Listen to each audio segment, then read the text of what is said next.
Hello, everybody, and welcome to another episode of the Civ Show podcast, where we suck so you don't have to. I'm your host, MoySauce. Razing Zozo. And as always, Nystagmus here. And we have an incredibly special guest with you today. We've been hyping this up for over a month now. We have special guest Christopher Tin with us. Christopher, how are you today? I'm doing okay. You know, COVID sucks and all that. But, as good as can be, really. I mean, you look like you're in your studio, right? Like you look like you're still kind of creating music even through this COVID situation, right? I'm creating less these days because, I don't have the team that I used to have because of COVID, right? I used to have up to 3 assistants and they've all sort of scattered to the winds, and now it's just kind of a one-man show right now. So productivity is very challenging in these days. And I also have a 2.5-year-old toddler who eats up a lot of her parents' time, and it's wonderful. I got to tell you, actually, having a kid during COVID, if they're a toddler, it's kind of wonderful because, you get a lot of time with them at home since they're, at a really cute age, but it's hard to get music written. I will tell you that much. I empathize. Not with the music writing, but I can newly sympathize with that now. We got some dads on this. We got some dads. I got 3, but I love that during COVID, I got to spend so much time with them. And beforehand, it was just busy. So the silver lining, Yeah. in all of this. That's the way I look at it. I have a 4-week newborn. Oh my God! Oh, dude. Okay, good luck to you, man. Yeah. Good luck to you. So I got my coffee right here, right? I know, right? Yeah, keep slurping that down. Jeez. Is that Tim Hortons you're drinking? Oh, well, hey, careful. Those are fighting words here in Canada. That is. I see. All right. Tim Hortons is the sacred relic of Canada. I think it's equivalent to the Dunkin' Donuts in America. Is that right? I think so. Maybe. Probably in popularity, I guess. Well, maybe not. It's a imperfect analogy or comparison. Sure. So speaking of COVID, we're kind of curious how, before you said you had assistants, how you collaborated in music and how COVID has affected that situation. Well, the big thing is that, recording sessions have been shut down all around the world. Or they were shut down all around the world. They've reopened since. But I actually, as you mentioned before, I'm in my studio now. And I had just finished construction on this space after about 3 long years when the pandemic hit. So all the recording I was planning on doing here for, some games that will be coming out soon this year, I had to, that all just went home to the musicians' homes, basically. Like nowadays, musicians are recording from home. A lot of pro session players have bought basic recording systems and are just kind of doing things remotely now, right? So, it's that's one change. The other change is, you can't get together big orchestras and choirs. Especially choirs, right? Choirs have been shut down for the last year, and that really hurts the singing community. And as you know, a lot of my music is vocal in nature, right? So that's really affected things. I think there's just been shutdowns in terms of production. A lot of composers are finding themselves with just a little more free time than they used to have these days. Games haven't slowed down tremendously as far as I can tell, but it's just been challenging for everyone. Like one game that I'm working on starting in January, it's a mom and pop indie development team, and they have 3 kids. And just like we're talking about, like how we just have no spare time now, they're trying to launch a new game and take care of their 3 kids. So, Zoe, you know what I mean? Like 3 kids, that's insanity, right? Can you imagine, developing a game during this? It's just craziness, right?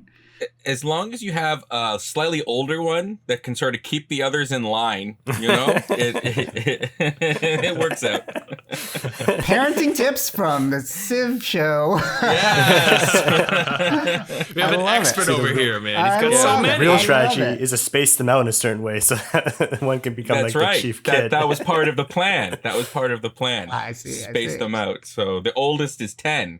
So she can keep the others in line. So it works. Very good. Very good.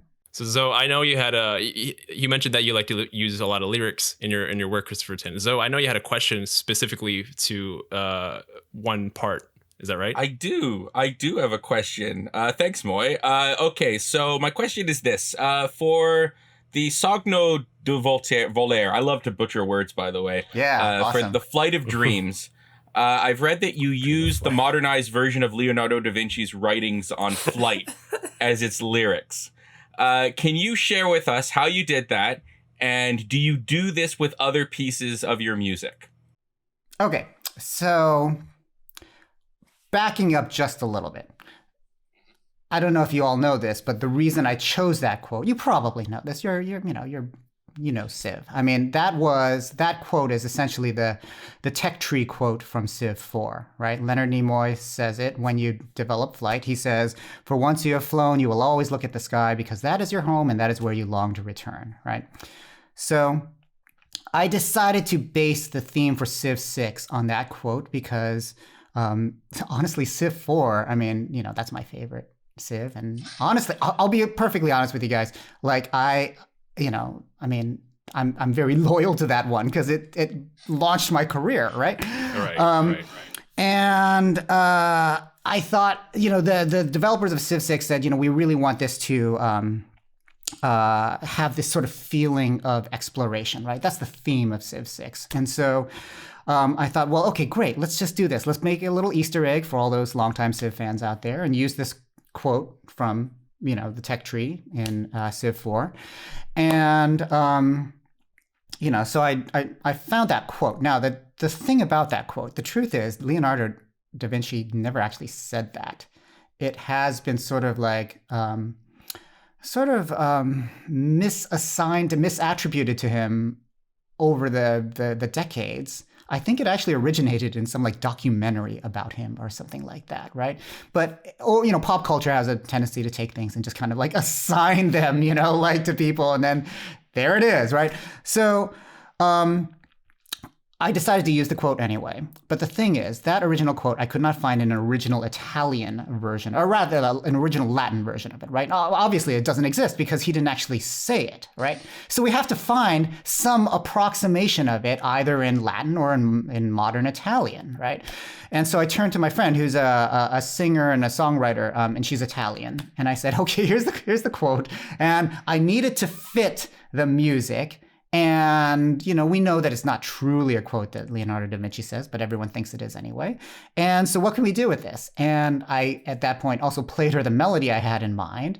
And she helped sort of reconfigure that quote into the lyrics that you hear now on Sogno Di Volare. So that was the long-winded process of how that came to be. Wow. Do your other works have similar Easter eggs in them?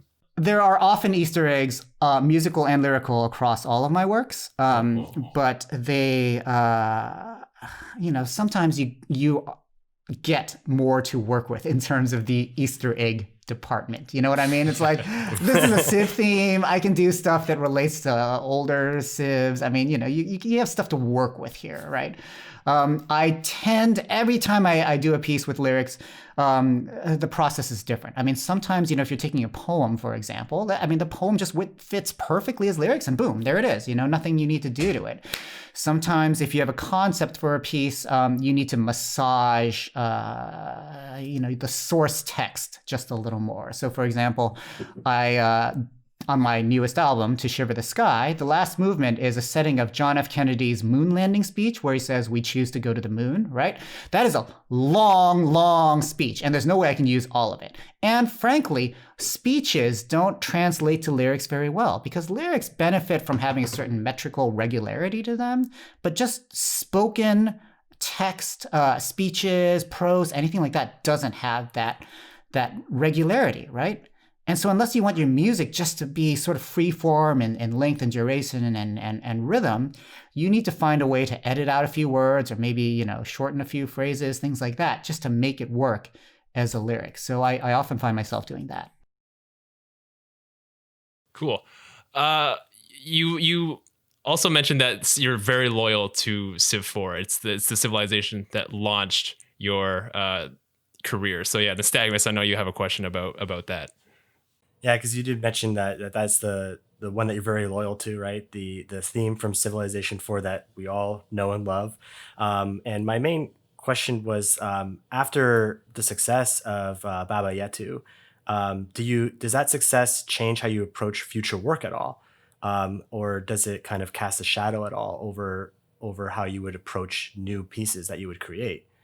Well, sorry, I didn't catch it. Yeah, I mean, it does actually affect the way that I work, in that ever since I wrote Baba Yetu, and ever since it took off outside of Civ, first as, just a popular piece in the video game music canon, but then secondly as a piece that gets performed, right, by choirs, by orchestras, that gets licensed. I mean, it just kind of finds its way around the world in unexpected places, right? So the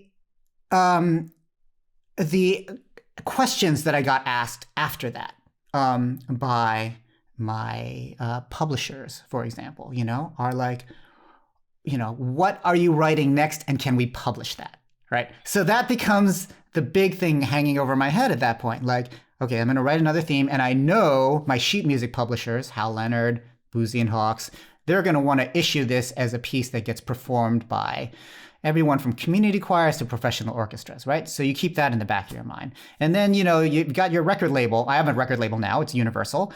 They're constantly saying, okay, what game are you scoring now? Can we release that soundtrack, right? So I'm like, okay, well, I gotta keep that in mind, right? There's, this is gonna be a single on some soundtrack release, right? And there's gonna be some marketing budget behind this. So suddenly, yeah, I guess the stakes are higher in everything I do nowadays. It's not like I can just kind of write something and then, it just like kind of falls away. There's always this sort of scrutiny on everything you do. And that is particularly acute when you're talking about more Civ music, right? When it comes to like Civ VI and Civ VI's theme, I mean, it was just like, God, what do I do to live up to Baba Yetu, right? I mean, the pressure is on to try to find something that matches that. And that's no easy task in a way, right? I mean, that's kind of a tall order. So, yeah, I mean, I think I personally have found more worth in taking on fewer projects and doing a better job of the ones I do take on. I think that is kind of my ethos right now. I mean, it goes back to this idea that I have about music that I've mentioned before in lectures and stuff like that, where music can be basically divided into two groups, and that is great music and forgettable music. And on the forgettable music side, it's just the way music works. I mean, every year so much music comes out. So many films come out with, new soundtracks on them. Games come out with new themes, things like that. Artists are releasing music constantly. There's this tendency for music just to be washed away, right, by history, right? I mean, how many people are still listening to the big hits from last summer, right? Not a lot. So it's a real trick to try to write something that has a timeless quality to it that will stay relevant, in some small fashion over the years. And I think that's what you really want to do. You want to create things of permanence, of relevance, that are evergreen, that don't fade away into history. And I mean, in a way, that's the perfect. I just described Civ right there, didn't I? You want to write pieces that stand the test of time, right? Yeah. So that's what you want to do, speaking in my opinion. From the follow-up from Civ IV to Civ VI, one of our community members had a question about that between those two themes, between Baba Yetu and the Sogno Di Volare. Flight. Yeah, and they want to know, which one did you like best? Which one was your favorite of the two pieces? Choose a child. Choose a child. Okay, all right. Chris's choice. Here's what I think. I think they each have something that's better than the other. I think, structurally speaking, Baba Yetu is probably one of my best pieces, in that the way that elements are introduced, the way we move from section to section, the way it's constantly building, the way that, you think you kind of know what's happening, suddenly there's a shift in the key, right? And then you've got this modulation section, and then you've got this bridge, and then you got this return at the end, so much of music is about the structure of it, like when ideas are introduced, when the listener sort of comprehends those ideas, and how they all sort of like play against each other as a piece of music evolves, right? So Baba Yetu is probably one of the best things I've written in the structural department. The other thing that I think is a really important aspect of music is the main theme itself, like the main melody, right? And in that regard, I think Sogno Di Volare is probably the best main theme that I've written, or maybe, up there, right? One of the best.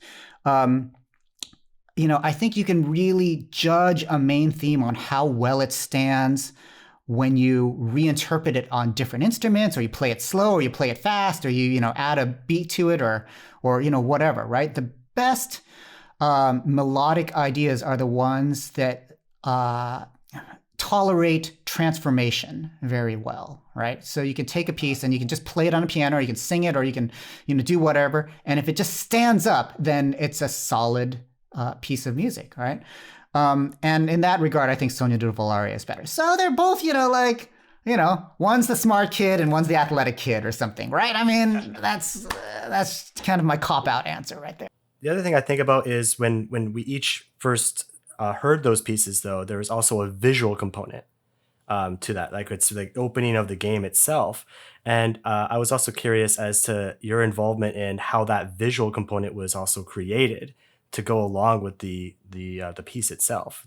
Were you very involved in how they created those intros, or was it more of like the visual effects, other people who are in charge of that? It's pretty much other people who are in charge of that. And actually, they sort of say, here's the intro, ta-da, go for it, right? I mean, so largely what you see on the menu screens is what I was given, actually. The one difference, I would say, is with Civ IV and that menu screen, it's a shot of Earth from outer space, right? And then every once in a while, the sun rises over the horizon, right? And I had written Baba Yetu such that every, 8 bars or so, or 16 bars, there would be a suspended symbol that goes shh, right? Leading us into a next section. And the idea was that suspended symbol was supposed to match up with the sun rising over the horizon every time. And it happened at very regular intervals so that, it would always sort of like match that rise of the sun. Cool. Now, did that get implemented properly? It didn't on the Mac port. I can tell you that much. I mean, the first time I played it, I was like, this is not lining up at all. I don't know if it made it in the PC port, or anything else. But I mean, we'll check later for you. I'll let you know. Yeah, please let me know. Let me know. I mean, there were honestly ports, a lot of things about ports. Yeah, I know that theme. I mean, the interesting thing is that actually was the first time I ever wrote a piece of music for a video game. Like, that was my first game gig. All right.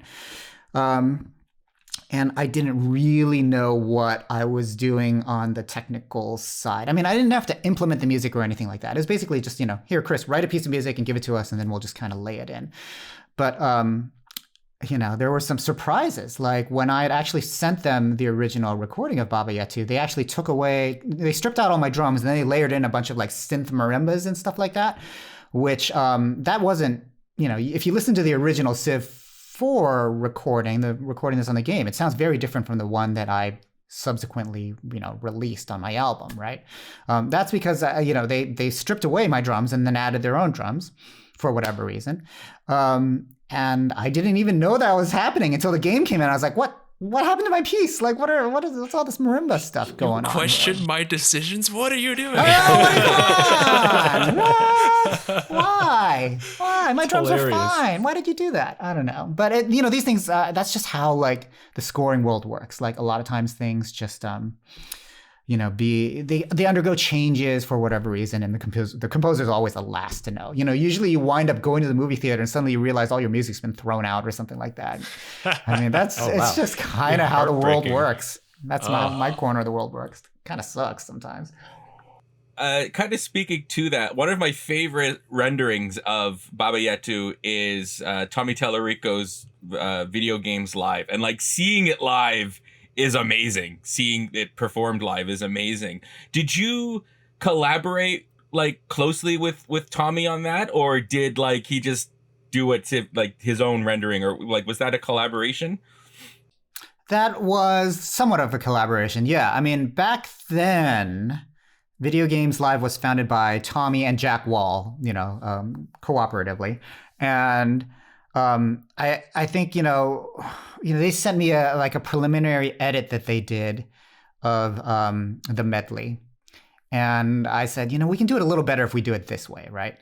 Interestingly, the preliminary edit had the very first Civ fanfare in it too. Da, da, da, da, da, da, da, da. Yeah, it starts with that, and then it goes into my pieces, right? And ultimately, that fanfare was dropped, and it just became my pieces, which I'm like, okay, that's fine. I'm good with that.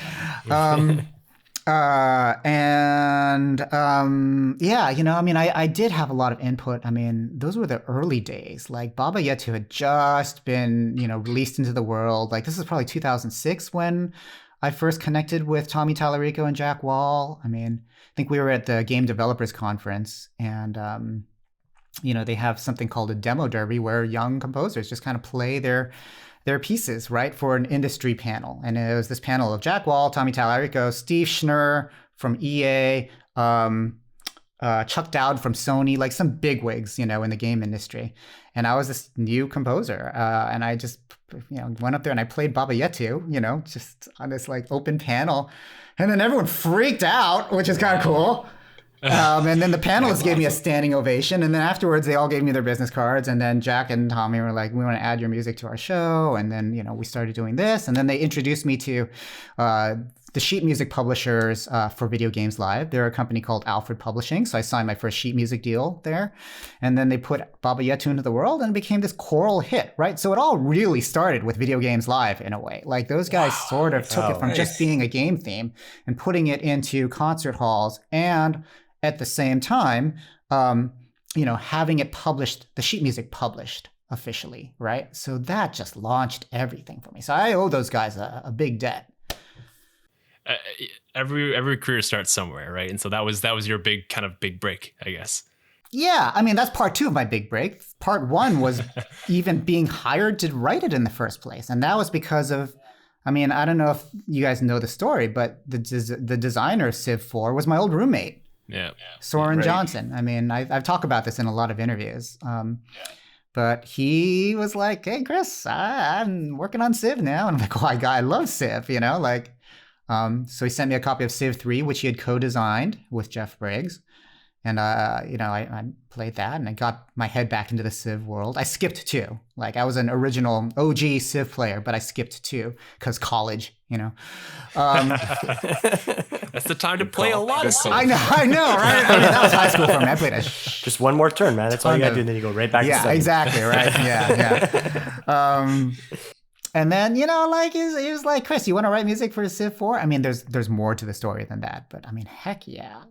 This is the game that I logged so many hours on as a kid, right? So, man. So I want to circle back to you playing in front of the judges, or not playing in front of the judges, but there was a judge of Tommy Tallarico and those others that you mentioned. What was more nerve-wracking? Playing in front of them and seeing their feedback, or playing in front of for your Bachelors of Arts, your first panel? What was more nerve-wracking? Presenting my music, I guess. I don't know. Yes. I don't really think of either of them as being particularly nerve-wracking. I mean, okay, I'm not gonna, not to sound egotistical here, but if you've written something that is already kind of good, then it's really not all that nerve-wracking to perform it or present it, right? If if you present something where it's just kind of like, is this good? I don't know. I'm not really secure about, this. And then it becomes nerve-wracking. I mean, I've definitely had a lot of nerve-wracking experiences in this business. Even going back to my auditions for grad school, for example. My God, those were nerve-wracking. There's still tons of nerve-wracking stuff that happens to me that I'm just panicking about left and right, right? But presenting my music has never really been a nerve-wracking thing for me. I mean, if I'm comfortable presenting it, it means I've built it up to a point where I feel comfortable about it, right? I don't really get nervous about that aspect of things. That's a really good answer, actually. Yeah. Don't feel egotistical. That's a really good answer. I know that Okay, even good. for like myself, if I practice enough, I feel confident and I'm not nervous about it. I'm excited about it. Yeah, Right. yeah, Yeah. exactly. And especially since, I mean, if you're talking about a live performance, yeah, you can practice, you can do everything, you know, but you never know what's going to actually happen in a live performance, right? You know, anything could happen. But when you're presenting work, like by the time I'm presenting it, I've already finished it. There's nothing more I can do. There's no on the spot, like, okay, I got to be on my A game when somebody else is listening to my music. Not really, right? All my work is done by that point. So speaking of work being done, in a lot of interviews, you talk about how the first 4 measures in Baba Yetu took you over a week to write. And my question on that is, what is the longest you've ever spent to write 4 measures of a song? And how do you know when it's fully finished? It was Baba Yetu. Oh my God. I don't usually spend a week writing 4 bars of music. I mean, that's insanity, right? I mean, it's not like, day 1, these are the first 3 notes. Day 2, these are the next 3 notes or anything like that. No, it's like I spent so much time writing ideas and throwing them out and throwing them out and throwing them out, right? I mean, coming up with ideas is actually a pretty fast process at times. But, you know, getting from your B plus idea to your A minus idea, and from your A minus idea to your A idea, and from your A idea to your A plus idea is the hardest, most difficult thing to overcome, right?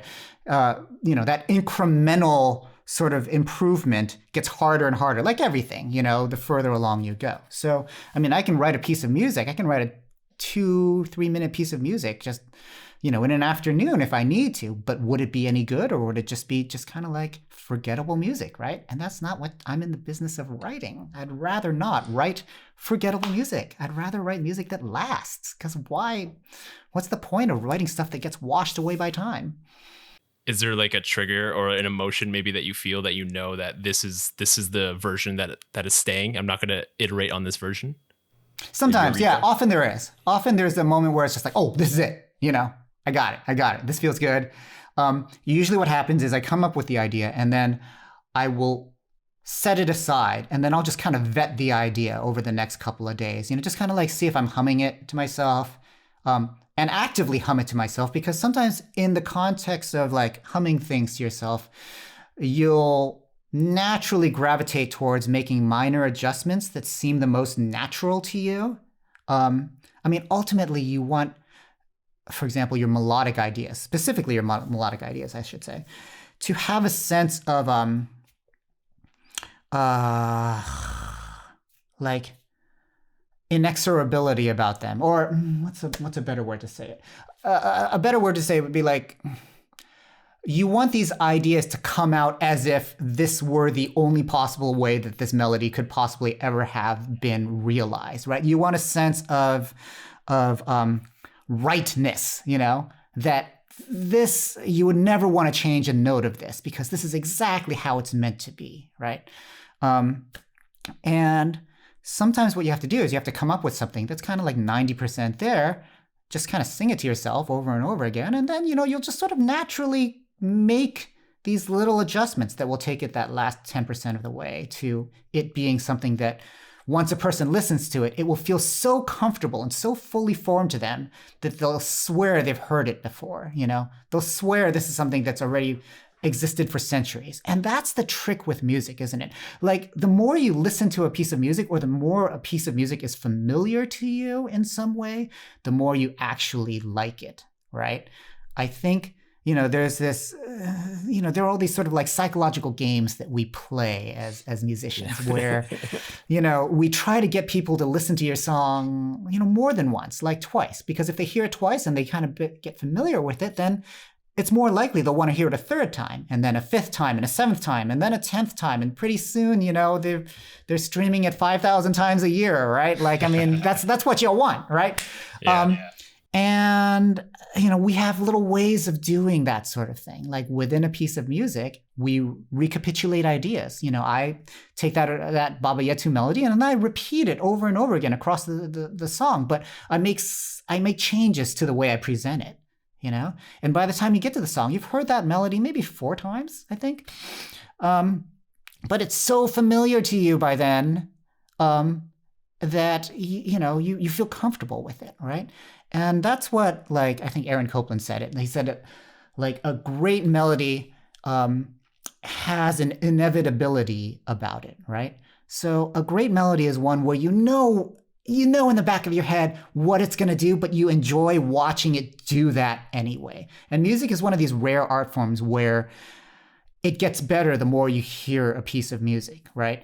You can't watch a movie or a TV show more than a couple of times. I mean, there's some, they're cult hits. I can watch certain movies over and over again, like The Lord of the Rings. I'll just watch that forever. Oh. Game of Thrones, I've watched that series maybe 5 or 6 times.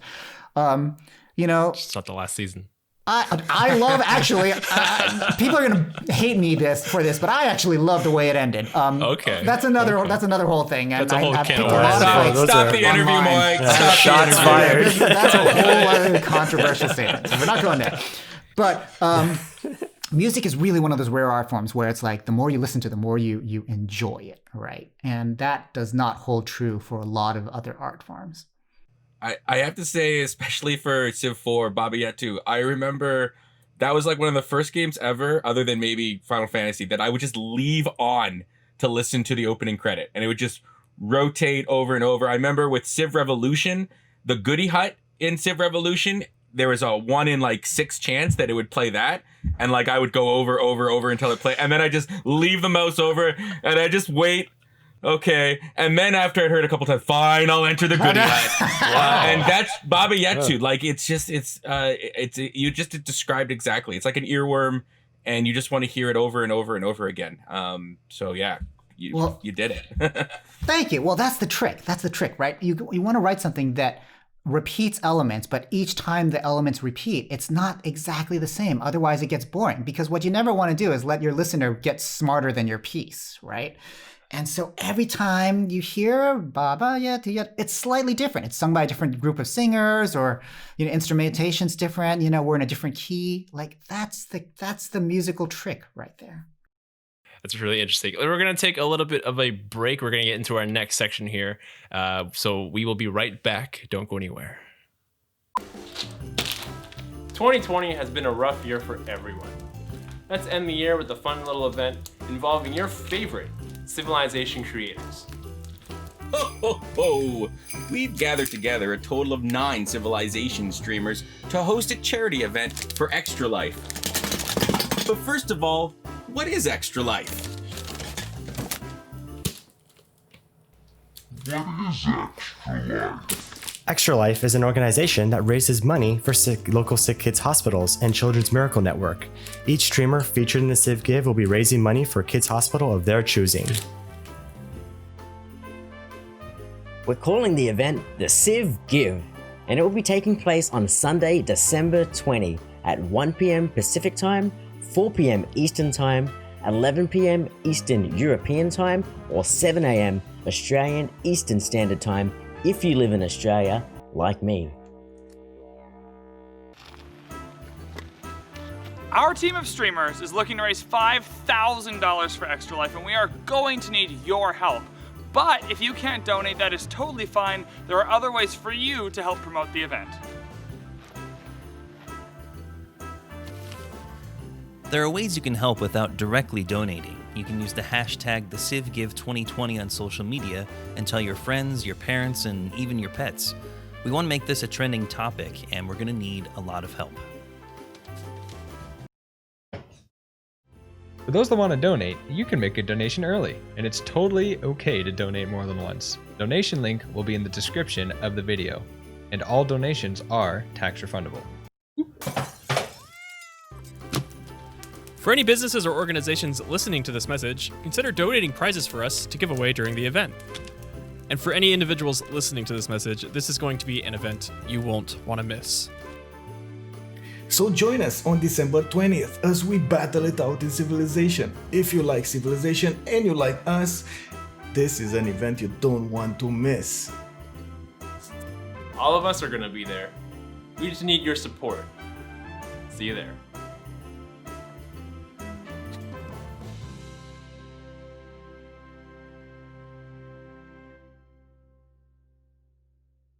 Welcome back to the Civ Show podcast, where we suck so you don't have to. We still have special guest Christopher Tin here, and we want to give him a little bit of a challenge, if that's okay with you, Chris. Sure. Okay, so what we're going to do, we're going to describe, I heard in an interview you say, as long as you have a visual, you can kind of come up with a theme on the spot. Or at a topic. Boy. So we're going to paint a picture for you with words. All right. And we're going to see what the first idea that comes to your head. Okay. So who wants to start this? Zoe? Go ahead, Moy. You want me to lead? I'll start. You lead. Okay. So there are pirates setting off for their very, very first adventure. They're seeking riches. They have so much wanderlust, but then they approach a kraken in the middle of the ocean. End scene. Okay.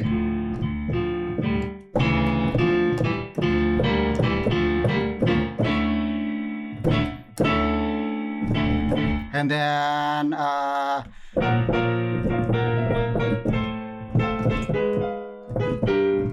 don't like that. I don't like that That's at okay. all. That's okay.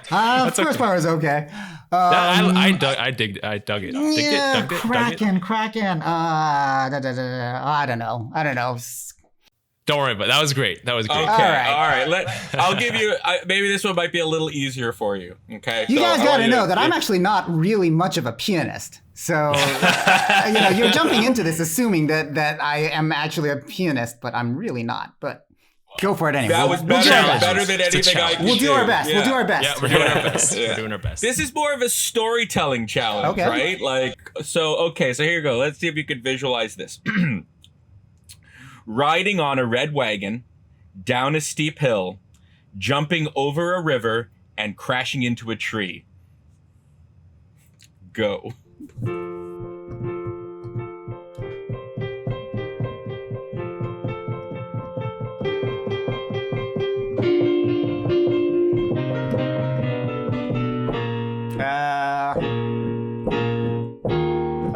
No.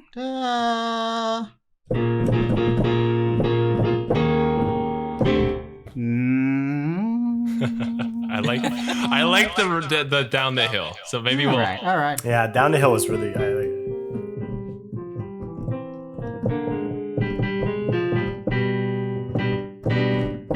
it. That's really more my process, really. Just kind of like noodling until something happens that I like, and then I will kind of run with that. So what would actually happen is if you said that, I would probably spend a good 10 minutes just doing random stuff, And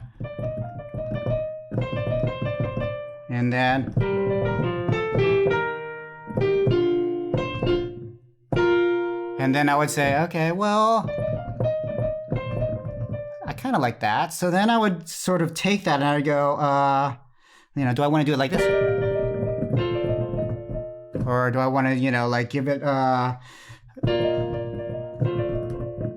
sort of like a more sort of happier or pastoral sort of setting in a way? How do I want to start with this basic idea? So, for a pianist with limited means, such as myself, it often comes down to isolating ideas, right? So sometimes, it starts with just something like that. And then I think to myself, what do I add to that? And you sort of add the second layer, the bass, maybe the third layer, the middle movements, the internal movements, ideas like that. And then you throw it in a blender, and then maybe you sort of, start all over, right? So it very rarely comes out ready to go right from the very first pass. Like, it's often just like, do something, right? And then, ooh. And then maybe somebody says, ooh, and you say, okay, maybe I should do that because, somebody just said, ooh, right? It wasn't the turn I was expected it would go. Right. And honestly, a lot of, if you're not a great pianist like myself, you can actually turn that to your advantage in a way, right? Like, a lot of times I'll just hit wrong notes and then I'll say, oh, well, that's kind of interesting, right? And so you sort of run with it, right? Yeah. And that's kind of that's my creative process in a way. It's not so much like, I'm not, say, the pianist on, Who Wants to Be in, what's that show? Whose Line Is It Anyway, right? Who can just kind of, Incredible. You need to be actually a very good pianist to do that sort of stuff, right? Okay. I am not. What I rely on is just sort of a sort of, systematic sort of approach to identifying individual elements and then complementing them one at a time. It's like putting together a puzzle. Okay. So like trial and error, right? Like that's resilience. That's like what we try to teach entrepreneurs is you just got to get out there. Doesn't need to be perfect. Work at it. And every time you do it, you'll get a little bit better and you'll figure it out. But don't presume you're going to begin with the perfect thing. You have to get out there and see what works. So I like that process. Well, I mean, that's the other thing, though. I mean, you have to get out there and see what works, but you can't bog yourself down with trying to perfect the details while you're still in this phase of just throwing ideas at the paper. So if this were a real assignment, I would put on the piano patch like I am now, and I just hit record like I'm doing right now. It's kind of just recording in the background. Right? And I would give myself no pressure whatsoever, right? Because that's the other thing that helps when you're being creative, like just kind of shutting everything off, right? So I'm not going to look at you guys for a second. Sorry. Blocked. And I would just say to myself, okay, kid riding down the hill in a wagon or whatever the visual was. Okay, so I think, okay, riding down the hill. Maybe I start with something descending, right? And then I say to myself, okay, well, is that okay? Maybe it's not so good. So maybe I do something else. Something like that, And then I'll just kind of keep going at it, right? And I'll just kind of come up with ideas and I'll,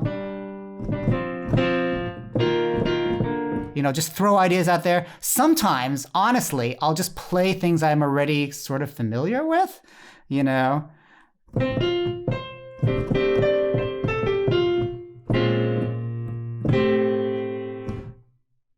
That's a little bit of the song Joy Spring,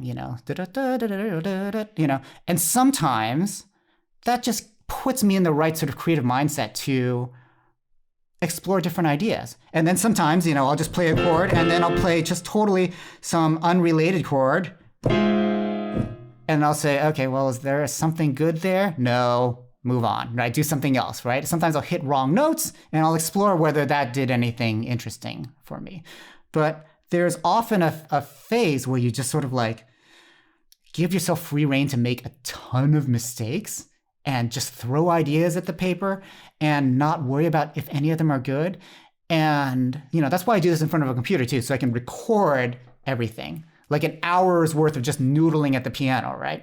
And it just might be the last 10 seconds that makes any sense to anyone, but at least I've got it recorded and I can kind of revisit it later. And that's what happened for Sogno Di Volare. Like I spent a good hour or two just sort of in my room at home playing the piano. And then I think I started doing this. And I was like, oh, I like that. Okay, let's go with that, right? That's idea number one. Let's set that aside, right? And then at another point, I just went like that. What's wrong with it, Chris? Yeah, right. I hope our show doesn't get taken down. Like this, and then,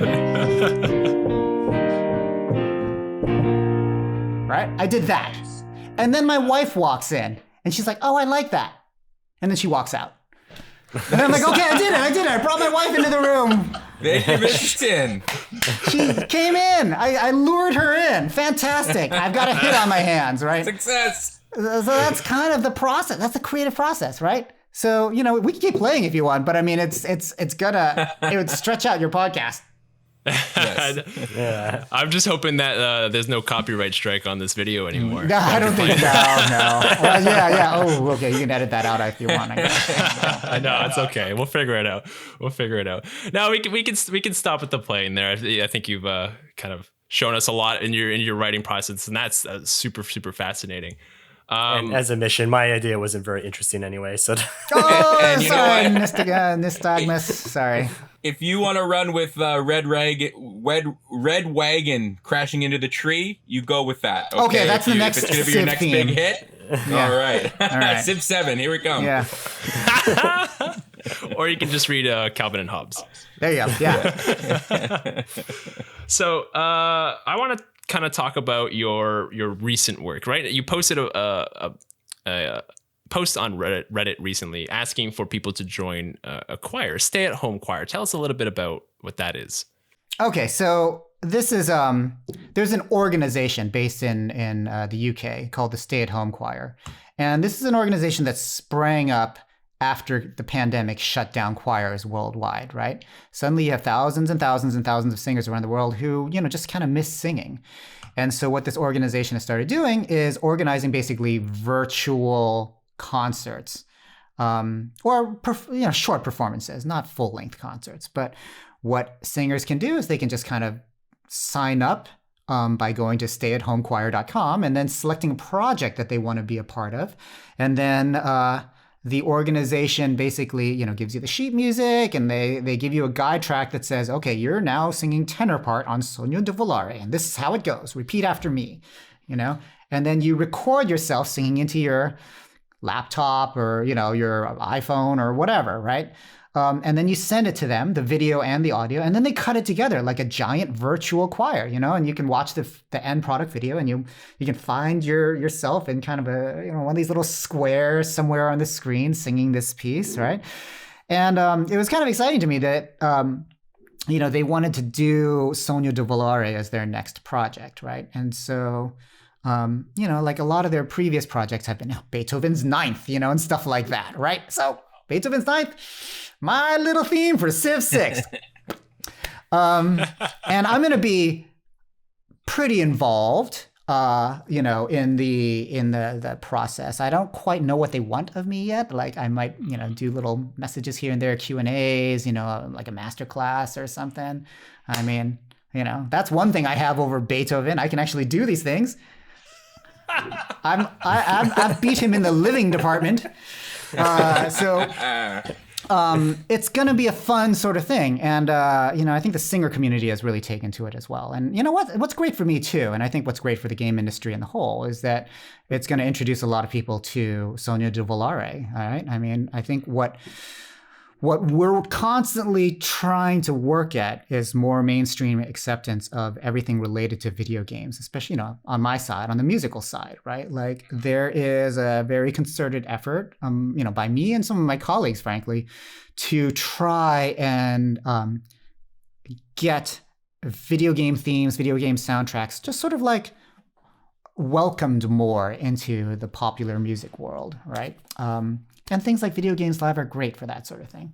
And the classical world too. I mean, that's what, I'm trying a lot to do right now. Get, a piece that is written originally for a video game to be accepted by the classical community. And that's what I'm hoping that the Stay at Home Choir project will help do. It'll introduce Sogno Di Volare to a lot of singers who, once the pandemic is over, might actually perform the piece with their actual choirs, with an actual orchestra, right? That's the hope. Wow. Yeah. Go ahead. Oh no, one of my things that pops in my head is, and I don't know if you would know the answer to this because they're doing it virtually, and you did mention how collaboration is a lot different during the pandemic. And how do the singers feel about this? How they virtually just record kind of themselves? Is it like what's the experience like? Have you kind of had your ear to the ground on that at all? Because I would be very curious about that because they're used to hearing each other at the same time. As they're singing, now they're doing it by themselves. And it must be kind of an adjustment. That's putting it very mildly, I guess. Yeah, I mean, generally speaking, I think they dislike it. I mean, when compared to the real thing, because joining a choir is not just about singing with a group of people. It's also about the community that you form around being in that choir, right? So, to go back to the previous point, I think there is nothing more there's no more bonding experience for a singer than to be singing side by side with other singers, singing at the top of your lungs, a piece that everyone loves, acting as a cohesive whole and just, blasting out this sound, with your own body as the instrument. I mean, I think that's a very powerful experience, singing, right? Especially in a choir. And so that's been taken away from them. And no amount of like virtual singing from your bedroom is going to replace that, right? There's something visceral about standing side by side with other people and then, just like, communicating with them, and just rehearsing with them. I mean, it's a great feeling. And then, not only that, but choirs also serve as social hubs in a way for a lot of people. A lot of people sort of build a community and friendships and things like that around the choirs that they're involved in. So that's been taken away from singers as well. So not that, I think there's a lot of worth in doing these virtual choirs, especially to just keep people happy and excited about doing, music. But it can't replace the real thing. And we all just want to get back to singing. And so we can't wait for this thing to be over. Well, hopefully vaccines apparently on the rollout. So hopefully fingers crossed. Yeah, I think, we're pretty far down the list of, priority vaccinations, but hopefully soon, before I have to get on a plane again, I'll be able to get one, and my family too. So. Zoe, I believe, do you have any questions regarding his involvement in movies? I think you did. Well, I had a question about the Shiver of the Sky. Right. Okay. Why don't I ask that one? So specifically to Shiver the Sky, which is just a great title, by the way. Thanks. To make the sky shiver. That's how good this is. So is the most successfully crowdfunded classical album. So why did you go the route of crowdfunding? And like, what was that process like? Like the entire experience. Honestly, the experience was a lot of fun. I mean, it was really, I'd never really had any sort of, I'd never really had a ton of direct contact with my fan base before.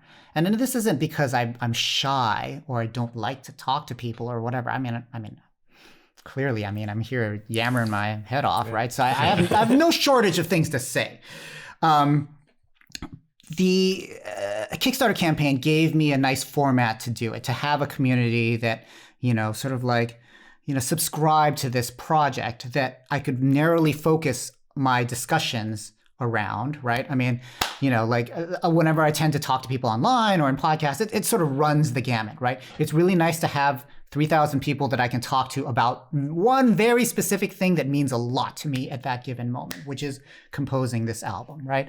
It also gave me metrics on where my fans are, how much they're willing to support me, which it turns out is a lot, right? And it was a really great experience, and I plan on doing it again. I'm going to launch another Kickstarter in about a month or so for my next album, right? And it was a great experience. And actually, I got to meet a lot of them in person, too. And I've, formed a lot of friendships, too, with some of the people who were just really kind of involved in the campaign and came to the sessions and things like that. So that's been really nice. The reason I did it is, one, it enables me to fast track the album recording process. In the past, I recorded an album, waited 4 years for it to make money, and then recorded the next one, right? So this way I can just sort of get the wheels turning faster and actually crank out things more than every 4 to 6 years, right? That's no reasonable release schedule for any sort of artist, right? What you really want to do is putting out something once every year or two, right? So now I can do that a little more, which is great for me. The other reason is I saw some of my friends have tremendous success doing it, like Tommy Tallarico. He's done so many Kickstarters for Video Games Live. They've all been hugely successful. My friend BT, he's a trance artist, pioneer in electronic music. He did a very successful one too. And then a colleague of mine, Jeremy Soule, did one. Now, that one was successful when he launched it and got everyone's money. And then 7 years later, he still hasn't delivered the symphony, right? And, I use that sort of as a cautionary tale in a way, right? Jeremy,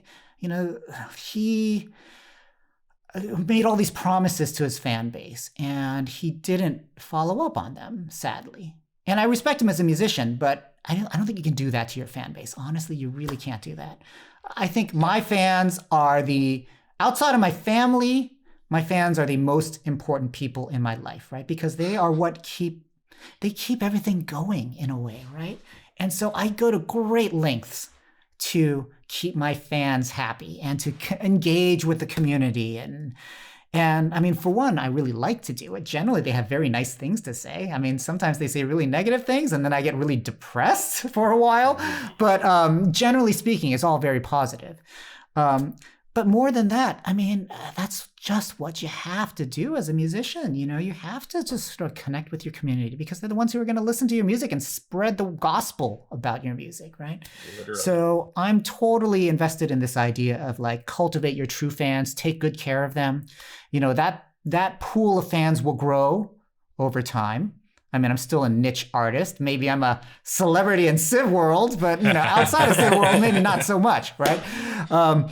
But you know, I really believe in you know, being good to people and you know, just giving people a good experience. And you know, like I said, like I mean, I'm trying to do everything that Jeremy Soule didn't do with his. You know, I'm trying to do this right and do right by people, and hopefully, you know, like hopefully sort of like you know, redeem the video game composer class on the Kickstarter, you know, platform, right, a little bit. I feel like when he sort of failed to deliver on his album, it sort of hurt the rest of us who might want to do something similar, right? So I really thought it was, you know, incumbent on me to try to do something that you know, made people say, hey, look, you know, a video game composer can write concert music and do a great Kickstarter. And so that's what I've been trying to do. Well, I mean, I think we've all had maybe personal experience of a negative experience on Kickstarter. I, for example, ordered headphones. They were like wireless headphones, and they came 4 months later, and they were not waterproof like they promised, and now they don't work. So, you know, there's always that risk when you have Kickstarter. So, like, I think people are aware of it. At least they're aware that you're pre-funding a project, right? So, in your case, when you deliver it, you're just meeting your end of the deal. But like, there is the risk involved for Kickstarter. I think everyone's kind of aware of that anyway. I think so too. And I'm glad to hear that. I mean, I was certainly late on mine because, I mean, I had a kid in the middle of it, which totally killed my productivity. So, yeah. I think the key is when things do go wrong is just be honest and communicate. Because, yeah, I agree more. I've had similar things and it was you didn't communicate. And when they do communicate, I think people are a lot more understanding and empathetic. You're making the effort because sometimes there are setbacks, you know. But that communication piece demonstrates who you are and how you care about your fans. So very critical. Yeah, I agree. That's very important to communicate. Kind of building on that, we have a lot of younger listeners to our podcast and to our show who aspire to have the same success as you. And what advice would you give them for these aspiring either musicians or just aspiring career-driven people? Much of the music business and much of the world really is a relationship business, right? And it's either relationships between, you know, you and professional colleagues or your bosses or even just your community, right? You know, like I said, I place my community first outside of, you know, the actual loved ones that I have in my life. You know, I really, really believe in you know, cultivating and taking care of my community of fans. But it also means, you know, being a good person to work with, you know, being good to the people who hire you to write music for their games or their films or whatever it is, you know, taking care of them, doing the right thing, you know, not trying to cheat anyone. I mean, I feel like it should go without saying that you shouldn't do these things, but, you know, not everyone's gotten the memo, you know, be a good person, right? You want to live your life. You want to conduct your business in the same way that you live your life in a way, right? Being a good person, you know, it's not a hard thing to do. And it's so important on so many levels. And honestly, you know, people like to be around good people or like to work with good people, right? I mean, you know, no one wants to work with somebody who is like, difficult to work with or antisocial or whatever, people will gravitate naturally towards people who are just, great collaborators, right? So, to put it succinctly, be a good hang, like be someone that people like to be around, right? Whether it's online or in person. I mean, just be just a nice person. Like it's not that hard, right? Just be a person. Like just get out there and smile and just shake hands and be friendly and be responsive and Elbow taps now. yeah, boom. These days, right? Yeah, don't shake hands. Just just stuff like that, right? But I mean, that's just how the music business works. People will work with you if they like you, and likability goes a long way. Musical talent in anything, of course, is the other half of the equation. That's very important too. But likability, I mean, anyone can achieve that, and it really, really does go a long way. Okay, that's good advice. Nystagmus, do you have any question? The one that was really burning. I know we're not going to talk about Civ in this section, but there was one last civilization question I really wanted to ask. Okay. In Civilization they have great people, and one of them is the great musician. And I wanted to know, after like all the accomplishments that you've had, especially in repping video game music as well, is do you see there's a chance that maybe you might be represented among the great musicians in the next Civilization game? Probably not. I mean, come on. Like, really? I mean, I love reading that stuff online. I see it a lot in comment sections and stuff like that. It cracks me up. I love it. I mean, sure, I would love it if they did that. I mean, I'd be so flattered. Is it going to happen? Probably not. Or, I mean, is Sid a great inventor? Or, has Sid found his way into the game? Like, if Sid hasn't, then there's no way I am, right? I mean, it's kind of a fun thing to joke about and fantasize. And somebody actually even made a mod where I do become there is a great musician mod. Well, you gotta tell some members of our community about that mod for sure. Oh, yeah, maybe. I don't know. I think it'd be hilarious. I would love it. I would be so honored. But I have no expectation that it would ever. I think happen. Sid didn't Sid Meier's. I think for Civ IV, one of the expansions, it wasn't Leonard Nimoy that read the quote. I think it was Sid Meier's that read the quote. I could be wrong though. Otherwise, it was some random person. But it sounded like who? Why would anyone care about who's reading this quote? After the fact. So maybe he read himself into the... Have you ever met Sid Meier's? Yeah. Sid's totally nice. I mean, he's, they're based in Maryland, right? So I'm not out there very often, but I think I met him, just once, and he's very sweet, and he's quite a musician himself, actually. A lot of those men and women over at Firaxis are actually quite accomplished musicians themselves, So it's always good to chat with them and meet up with them. They're good people. To bring this back to the non-civilization side of this section, it's okay. That we wanted to ask that question eventually, so I'm glad you got that out there. You have like a few hidden treasures that you've composed of that aren't really like out in the public eye, at least not like in their face. A good example of this is your rendition of Taylor Swift's Bad Blood.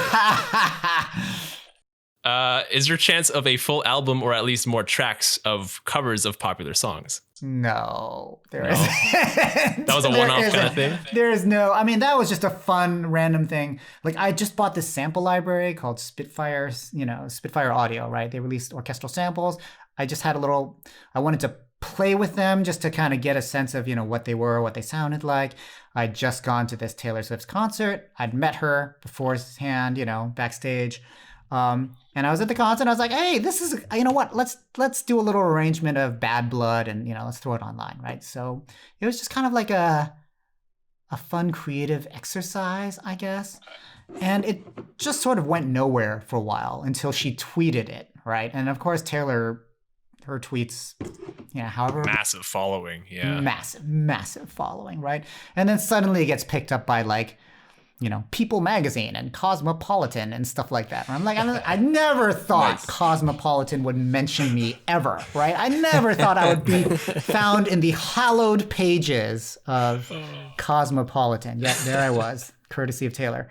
There are random things that I've done over the years. And what else are you hiding from us?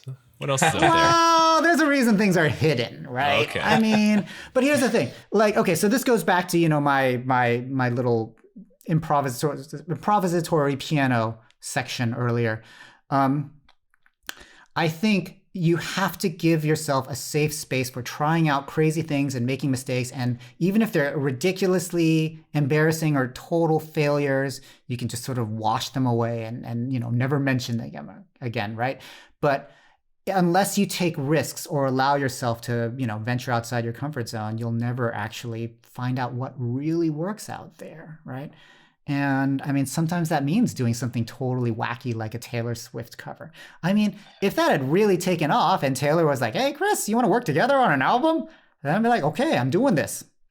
This is what I'm doing now. But, I mean, it was a fun thing, but it didn't really open any new doors for me other than, Cosmopolitan. I think that's another bit of career advice right there. Just take chances, try crazy things, form a band, do something, write crazy music, do things that are totally outside of what you think you're supposed to be doing, because even if it falls flat on its face, it's going to make what you do as your main thing better in some way. Zoe, do you have any final questions? Do I have any final questions? I guess just in general with music and video games, like it's now like it's hand in hand now. Like I think a video game is now judged not just by its content and its graphics, but like by the musical composition. I guess if I were to like Frankenstein a question out of that, how do you feel? How do you feel about how music has now affected video games and moving forward? How critical musical scores are going to become in make or breaking a video game. There you go. There's a question in there. I mean, I don't. Yes, they are an important aspect to the storytelling, and they can take on a life of their own outside of the game. It's kind of rare, but it can happen. They can be a great platform for launching new artists. I mean, I was basically launched through video games, right? They can be, there's a lot of great stuff that's happening in video games and video game music, not just from traditional video game music composers, but like from the pop side as well. Like the Red Dead 2 soundtrack, which was produced by this amazing Canadian record producer, Daniel Lanois. It's gorgeous, man. It's so vibey. And that's Daniel Lanois' thing. Like, I'm a fan of his work. He's worked with Brian Eno. He's produced records for like Emmylou Harris and people like that. Just a great record producer. So vibey. And that's exactly what Red Dead 2 needed. Like this soulful bayou vibe, or the southern vibe, right? Yeah. It was great. So, what's great about game music is that it comes from all angles now. You can have anyone from Daniel Lanois to like in-house composers writing music for the games. Sometimes it just sort of like goes away once the game goes away. Like everything has a shelf life, right? Sometimes it lasts a little longer. You can't really tell, but what's great is that there's a wide variety of stuff being written out there for a wide variety of games. And it's a great new frontier, I guess, for musicians. So I love working in gaming. And Nystagmus, do you have any last thoughts, questions? Yeah, I got mine in there. Going on that kind of theme of like the video game music, is whether or not, like when you said that things have a shelf life or they can last longer than the game. My point is also maybe something can also take on a life of its own, right? Independent of the game itself too. And with movies, that happens quite often, right? We know scores from certain movies, and we can enjoy them independent of watching the movie, which I think that's where a lot of video games is going. I'm kind of not really asking a question though, so. Well, I think that's a thought that went into my head. That I would say though that there needs to be a distinction here because, yes, there are great classic film scores that everyone will love outside of the film itself. Like I will put on the Jurassic Park soundtrack any day of the week, right? I'm thinking Or Star Wars, Indiana Jones, stuff like that, right? But those are still the soundtracks. You still associate yourself with those movies. Like, yes, they're great soundtracks, but they're very much still tied into the franchise. So games, like Final Fantasy, there's a whole, canon of music that people will listen to outside of the game, but will always still associate with the game. The real trick, and this takes time, is if someone can discover a piece of music and love it, and it takes on a life of its own, and they have no idea it came from a game, right? Because most of the time, you will still discover a piece of game music or film score or whatever in the context of, this is the theme from whatever, or this is, whatever. The real trick is if something can enter the popular canon unbeknownst to the general public that it was actually a piece of game music. So there is a portion of the public that has discovered Baba Yetu outside of the game itself and have no idea whatsoever that it actually came from a game. That's the trick. You can get a legit prayer, right? That's kind of a rare thing. That's a really rare thing, right?